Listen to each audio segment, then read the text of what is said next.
यांना बोलायला काय पैसे पडतात होय? इथं आमचं आम्हाला माहीत काय ते. तुम्हाला म्हणून सांगते बहिणी, इथं माझ्या जागी जर दुसरी कोणी असते का नाही तर अजिबात टिकली नसती. बघा, 1 वर्षाच्या आत पळून गेली असती. इथं मी आहे म्हणून संसार टिकलाय. हो, माणसाने कसं अंथरून बघून पाय पसरायचे असतात, पण यांच्या डोक्यात शिरल तर शपथ ना. आता हिच्या बायाच्या मुलींची सगळ्यांची लग्न झाली. हिच्या 2-3 मैत्रिणींच्या घरात तर पाणी पण हल्ले. ज्या त्या गोष्टी ज्या त्या बाहेर झालेल्या बऱ्या असतात, म्हणजे पुढचं कसं व्यवस्थित रांगेला लागतं.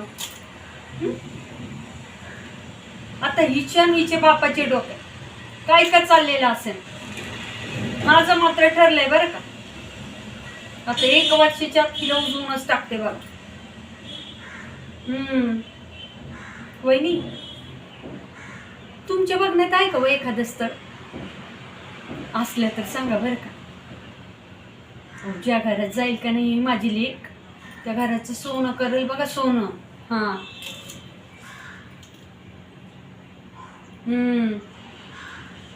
वहिनी नक्की सांगा बरं का.